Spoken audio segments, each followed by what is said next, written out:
बहुत समय पहले की बात है। मगध राज्य के पास एक छोटा सा गांव था। उस गांव में आनंद नाम का एक युवक रहता था। वह मेहनती था, ईमानदार था, लेकिन उसका मन कभी शांत नहीं रहता था। छोटी छोटी बातों पर उसे क्रोध आ जाता, कभी भविष्य की चिंता सताती, तो कभी बीते हुए समय का पछतावा उसे सोने नहीं देता। आनंद अक्सर सोचता, मेरे पास सब कुछ है, फिर भी मेरे मन में इतनी अशांति क्यों है। एक दिन उसने सुना कि पास के वन में गौतम बुद्ध ठहरे हुए हैं। लोग कहते थे कि बुद्ध के पास हर प्रश्न का उत्तर है। आनंद ने निश्चय किया कि वह बुद्ध से मिलकर अपने मन की समस्या बताएगा। अगली सुबह वह वन पहुंचा। बुद्ध ध्यान में बैठे थे। कुछ समय बाद बुद्ध ने आंखें खोली और आनंद की ओर मुस्कुरा कर देखा। आनंद ने विनम्रता से प्रणाम किया और बोला, भगवन, मेरा मन बहुत चंचल है।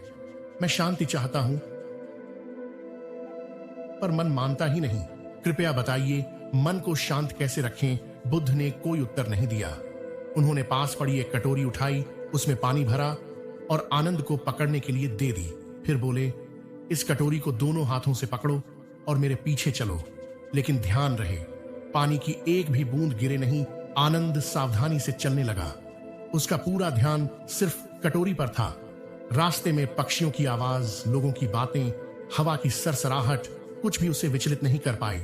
कुछ देर बाद बुद्ध रुक गए और बोले, आनंद, बताओ रास्ते में क्या क्या देखा?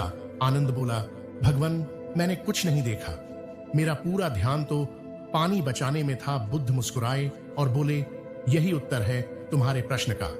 जब मन एक जगह टिक जाता है तब वह शांत हो जाता है।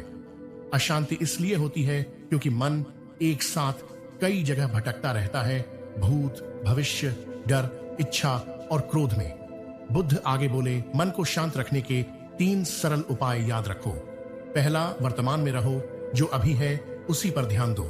दूसरा, सांस पर ध्यान, जब क्रोध या चिंता आए गहरी सांस लो। तीसरा, आसक्ति कम करो, जितनी अपेक्षाएं कम होंगी उतनी शांति बढ़ेगी। आनंद की आंखों में चमक आ गई। उसे लगा जैसे उसके भीतर का बोझ हल्का हो गया हो। उसने बुद्ध को प्रणाम किया और कहा, उस दिन के बाद आनंद ने अभ्यास शुरू किया। धीरे धीरे उसका मन शांत होने लगा और उसका जीवन सरल, सुखमय बन गया। आज मुझे समझ आ गया कि शांति बाहर